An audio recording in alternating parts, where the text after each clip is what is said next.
Alam nyo ba, ang magandang pagpasyal minsan hindi dapat pinaplano. Dito sa video na to, ipapakita ko sa inyo yung ginawa namin ng pamilya ko. Dahil ako may pakulo, ako ang magkikwento. Pwede na ba kayo? So eto, niyaya ko ang mag-ina ko. Sabi ko sa kanila, dahil 8 months na hindi tumatakbo yung sasakyan natin o dahil galing ito ng transmission repair, it's about time na testingin natin. Yan. So initially, sabi ko, sige, lagpas lang tayo ng La Union. And then, pag-isipan natin kung saan tayo makakarating. Pero nung nakalagpas na kami ng boundary ng La Union, nasa Ilocos Sur area na kami. Sabi ko sa kanila, sige, diretso na tayo ng vegan. Ayan. And along the way, na-enjoy talaga namin yung biyahe. Kahit na medyo makulimlim, which is favorable sa amin. Dahil na hindi mainit ang biyahe. So, along the way, nakapag-bonding kami, kwentuhan, kalokohan at mga nakaraang mga experience sa aming pinagsaluhan. So yun ang kagandahan talaga ng family bonding. And sabi ko nga, pag hindi mo plinano yung mga lakad mo, minsan mas favorable sa'yo. Ayun na nga, no, nakapasok na kami ng Ilocos Sur. And ang goal na namin ay dumiretso na kami ng vegan. Ayan. So, umalis kami sa bahay mga around 3:43 ng hapon. And yan, ang unang marker o arc na aming kinunan ay yung Candon. From San Juan, La Union hanggang Candon, it took us kulang-kulang 2 oras. So, tuloy-tuloy lang ang biyahe namin.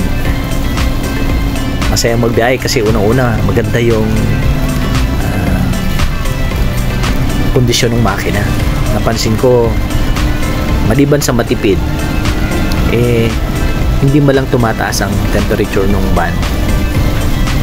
So, tuloy-tuloy lang kami sa biyahe. Then after, yan, we reached the point yung Narvacan.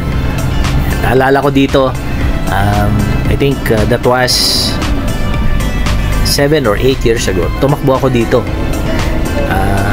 Mula Vigan to Narvacan, sumali ako ng isang ultramarathon. Si RD Kagawan ang naalala ko na RD namin noon. So from Vigan o Bantay to Narvacan and back to Bantay. Yun yung aming dinaanan. And reminiscent of everything that happened there nung marathon. At the same time, yung mga pasyal-pasyal namin sa Ilocos Sur. And siyempre, itong mga lugar na to, yung tabi ng dagat sa May Santa, ma-miss ka talaga. Magandang view, no? Magandang kalsada. Nakakatuwa na mamasyal talaga dito sa Ilocos. Yan.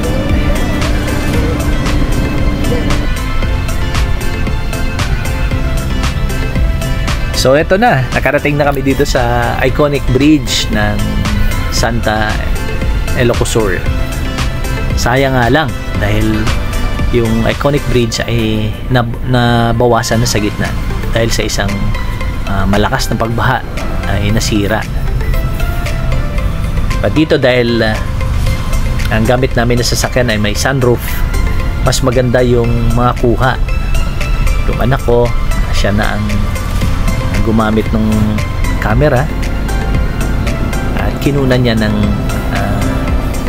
bird's eye view sa itaas. O yan, kitang kita yung dito, kuha ko pa rin to. Yan, ako pa rin, si misis ang kumukuha dito, hindi ako dahil naghawak ako ng manibela.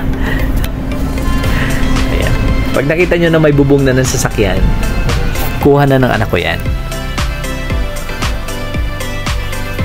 O ito, kuha na niya to. Ang ganda, no? And finally, nakarating kami ng Vigan. Yan. Ito ng dulo ng Bantay Ilocos Sur. And kakaliwa ka dito, makikita mo na yung arc. At yun na yung palatandaan.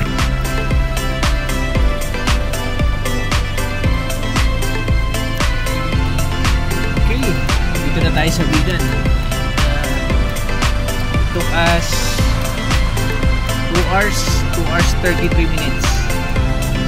And ito yung gasolina natin, no? Halos 1 bar lang yung nagamit sa itaas. And yung temperature natin cool na cool pa rin, below the middle pa rin. Yan. So far so good ang performance ng ating sasakyan. Vigan. So yun na nga, patapos namin marating ang Vigan sa 7:06 in the evening. Tuloy-tuloy na kami sa biyahe. And actually doon na rin kami kumain sa loob ng sasakyan para hindi na bumaba at maabala pa. Nag-Jollibee na lang kami. Yan. Sarap talaga ng Jollibee minsan. Huwag araw-araw kasi hindi pa pwede. And ayan na nga, pinakita ko yung sunroof ng aming sasakyan. Hindi na namin kailangan magbukas ng ilaw kasi maliwanag dahil yung ilaw sa labas pwedeng pumasok sa loob. And makikita mo yung aming sasakyan, no? Umakyat pa nga yung kanyang yung kanyang gasoline o yung kanyang diesel. 1 bar na kanina, parang gusto pa maging full na naman. Sa mukhang dumadami at hindi na ubusan. Kakatuwa tong aming van, sa totoo lang. And then chef, after ng aming pagkain, dire-diretso na kami. And yan, just to show you na nakarating na kami ng Ilocos Norte. Yan. Saya talaga. Konting na lang, konting push na lang, makakarating ka ng aming target destination, which is Lawag. At eto na nga, kakasabi ko lang, eto na. Ganap na na to, mga alas 8 ng gabi nakarating na kami ng Lawag City, yung isa na ng mga iconic bridge ng Ilocos Norte. Eto, mahaba-haba ang kuha namin dito kasi nakakatuwa, no? Well lighted ang daan, ang tulay, and on the horizon matatanong mo na yung pinagmamalaki ng Lawag. Yan. Ano nga bang pinagmamalaki ng Lawag? Ayan, panoorin natin.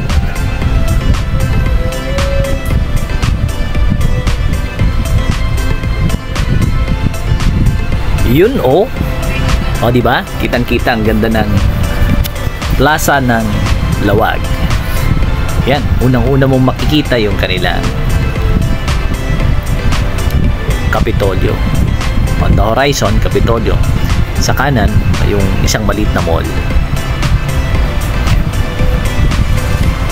Masakit-sakit na rin ang legs ko dito. Actually, mas masakit yung left leg ko kasi walang ginagawa dahil nga automatic ang sasakyan namin. So, pinakita ko kanina, 8:33, nakarating kami ng Lawag. So, it took us less than 5 hours. Mula San Juan, La Union, hanggang dito sa Lawag, Ilocos Norte. Mamaya papakita ko sa inyo kung saan ako magpapark kasi kailangan na rin magpahinga dahil gabi na. Dito sa Lawag, marami kang pagpipilian din ng mga matutuluyan. Merong mahal, merong sakto lang. Ayan. So dito kami pumasok yung way papuntang Cagayan. Ayan, so eto na. Finally, na rin kami. Makakapagpahinga na sa medyo mahaba pero enjoy na biyahe. Yun. So dito sa biyahe na to, maraming na-discover. Unang-una, talaga yung family bonding ay walang kapalit. The best talaga pag magkakasamang pamilya. And bonus na nakita namin yung galing at tibay ng aming sasakyan. Ayun.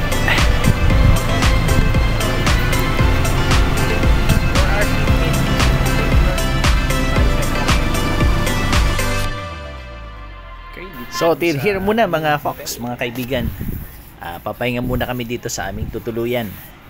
Don't worry, i-share ko sa inyo yung susunod namin na escapade.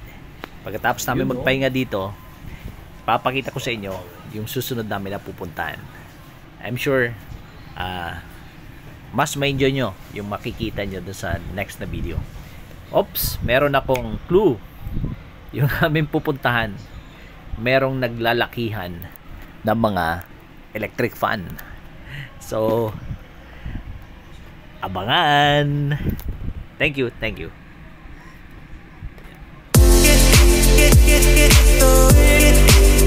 Get